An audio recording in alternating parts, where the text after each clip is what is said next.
Welcome to Design to Thrive with Dr. Brooke. Here we share wisdom for women and legacy for daughters through conversations about life and health, family and faith, through a nervous system healing lens, embodied living, and God-designed rhythms. In today's episode, we are going to start a series, a conversation around some of the lessons that I have learned in the last 12 years after being diagnosed with thyroid cancer. If you ever have known someone who was diagnosed with cancer, it can be a very hard and difficult road to go on. And in my case, it was actually a little different. I am so grateful that I went through that journey because of the lessons that I learned. So a couple things that happened in the months leading up to my diagnosis were that I had people say, "Hey, your thyroid looks a little big." And the first time was actually maybe a week and a half or 2 weeks after I had told my boss that I was pregnant with my second daughter, Ashlyn. And she just said, "Hey, your thyroid looks a little big. Maybe you should get some labs done." And so I went and got labs done, and they were also, I just made the assumption, which was not necessarily a good thing, but I made the assumption that it was just shifts in hormones because of pregnancy. Obviously, now I know better, and I will share with you that when we have blood labs done in a medical setting, that those normals are normals for a unhealthy population. And also that normal may not actually be normal for you. It is really just an average. So that's kind of a side note as we have this conversation. Keep that in mind, that just because you're told something is normal doesn't mean you shouldn't keep trying to seek answers. Fast forward, I give birth and I am, raising my daughter and doing all of the things. And Ashlyn started exhibiting signs of eczema at about 3 months, maybe a little bit before. And so I laser focused in on her health and well-being and trying to figure out what was causing these eczema symptoms, because it was not constant. There were times where it would be a little bit better, times that it would flare up really bad. I cut out dairy, I cut out gluten, I cut out grains of all sorts. And there was not really a major, massive shift in her skin. And then one day, I went to a wedding, and my husband and I were dressed up, and he is the type of guy who doesn't wear button-down shirts to save his life. He does not like getting dressed up. He does not like having to wear a colored shirt.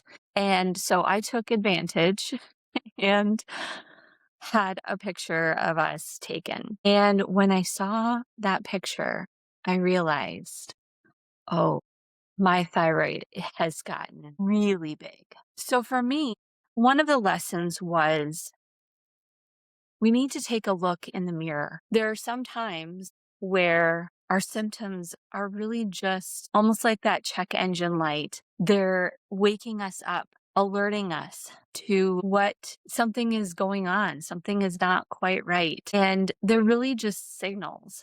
So it's not let's try and get rid of this symptom immediately, but let's uncover why this symptom is present. And for me, the only symptom that I had that I was cognizant of that seemed to be showing itself to me was the fact that my thyroid was enlarged. But it was enough for me to say, okay, I'm going to seek some help. I went to a more holistic thyroid specialist, and he said, okay, there's definitely something going on. Even though your labs were normal, it doesn't mean that there's not something that needs to be dealt with. So he sent me for an ultrasound, and that indicated the possibility of thyroid cancer. So I had to wait a couple weeks to get a biopsy, which I think looking back, that 2 weeks was the hardest part. It was the uncertainty, the knowing that there's something possible and preparing for the worst case scenario, but also not yet knowing. So that 2 weeks was filled with a lot of prayer, a lot of tears, sharing with close family and close friends, saying, hey, we need your prayers. We're dealing with this possibility. And, my girls were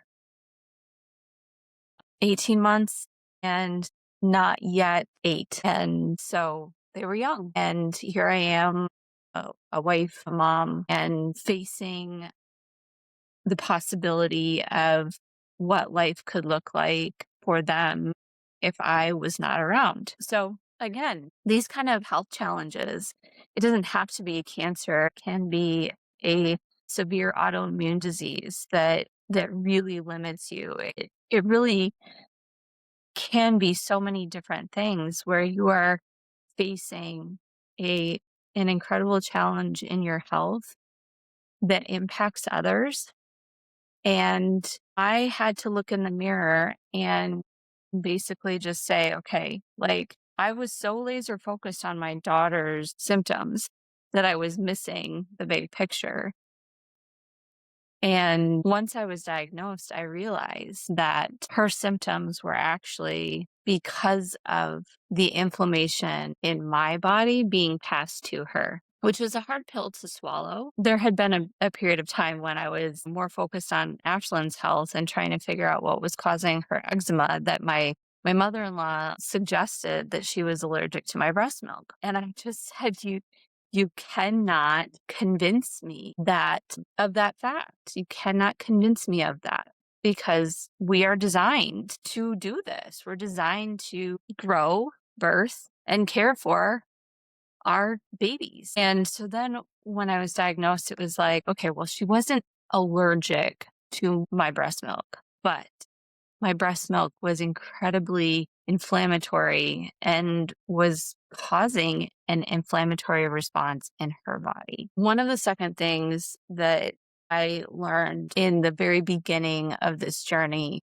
was understanding the idea of epigenetic response. And I learned this from my friend, Dr. Marcia Schaefer, who actually went on a healing journey with thyroid cancer herself about 4 years before my own diagnosis. And so I I learned a lot from her just going through what she went through. One of the things about epigenetics that is so fascinating and I think is so important for every individual to know and understand is that we are not a victim of our genetics. If you have cancer that runs in your family, or you have heart disease that runs in your family, it is not your fate. You can make choices that can alter the trajectory of your life. So epigenetics basically is defined as how our genes respond to our environment. So environmental factors like the food, our water and air, even the activities that we participate in can cause a shift in how our genes respond. It's almost like a light switch that you can flip on and off. So if you have a gene marker for some sort of disease, disorder, cancer, Alzheimer's, you name it, that does not mean that you are going to have and get that disease. Dr. James Chestnut used a really great analogy, and that was that our genes are kind of like a library. And quite often, families will pull out the same books and read them. I can come up with a really perfect example of this, that my mom had some old school golden books from when I was a kid. and she still has them. And so myself, my younger sister and younger brother all got read those books. And then when my kids were little and we were over at Grandma and Grandpa's, they all got read those books. So when you think about the products that you use and the foods that you eat and the recipes that you use when you're making your meals, you tend to do a lot that is very similar to what your mom did or your grandma did. And I don't know if you've heard this story before, but there's a story that goes around about a young woman who was making a ham for Easter, and she cut both ends off the ham. And her husband was like, "Why are you cutting the ends off of the ham? Don't we want that? I mean, it's good meat, right?" And she said, "I don't know. My mom always did it." And so she asked her mom and said, "Mom, why did you cut the ends off of the ham?" And her mom was like, "I don't know. My mom always cut the ends off." And so they went to grandma and they said, "Grandma, why do you cut the ends off of the ham?" And she said, "Oh, well, my pan was too small. And so I always cut the ends off so that it would fit in the pan." And that is really how life is. Our genes respond to the choices that we make. And a lot of times the choices that we make are similar to the way things our family did them. And one observation that I have noticed is that sometimes it is hard to be different, to be the black sheep, so to speak, when it comes to the choices that you make. And when you are around your family, it is a lot easier to revert back to the way that you grew up with because of that kind of ingrained pattern in ourselves. But what I want you to take away from this, mini lesson is that you are not a victim of your genes. In fact, when they mapped out the human genome, they realized that there were actually far fewer genes than they originally expected, just based on the differences across humanity and the diseases across humanity, that there were so many. They anticipated just millions and millions of genes. But the reality was that it's not the number of genes, it is the gene expression that contributes to all of those multitude of differences and diseases and disorders. 2025 was a really hard year for a lot of people, and I am definitely one of those. I dealt with a lot of abnormal symptoms. I experienced weight gain. I experienced a lot of sleep challenges. I also was dealing with an incredible amount of stress. And for a while, I continued doing all of the normal, healthy, nervous system focused things to take care of my body, thinking that it would finally shift because it had been working before. And then there was a point where I realized this is not working. I need to make a change. I need to pull out a different book, even though the books that I was reading and using were very helpful and super supportive for me in different seasons of my life. Even just a couple weeks ago, I made the decision, which was incredibly difficult, to change chiropractors. And not because I did not like the chiropractor that I was seeing, not because I didn't value the care, but mainly because I was driving an hour and a half one way in good traffic just to get adjusted about every other week. And I realized that my stress was here and I was trying to lower it with the adjustment, but I was adding to the stress because of the drive, because of dealing with traffic and construction on the turnpike for over 7 years. I did this. And sometimes I think about it now and it's like, how did I last that long? But the reality is that I had to take another look in the mirror and say, okay, this served me well, incredibly well for this season of my life.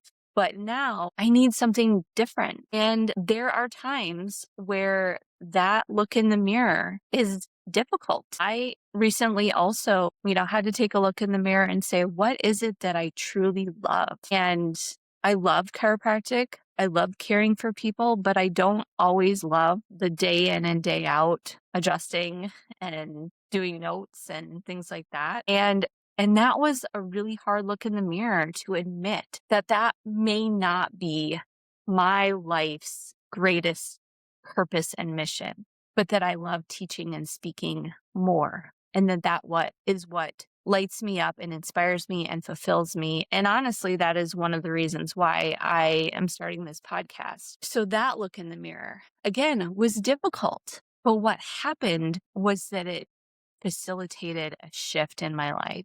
So if you're facing some sort of health challenge or life challenge for that matter, I invite you to look in the mirror, to know that you're not broken. You are becoming something amazing, and that this challenge, whatever it may be, is an opportunity for you to become your best self because you are designed to thrive. Now, if this video or podcast was inspirational for you and helped you in any way, I just invite you to share it with a friend. Make sure that you like and subscribe to our channel. I look forward to seeing you at the next best time. And remember, you are designed to thrive.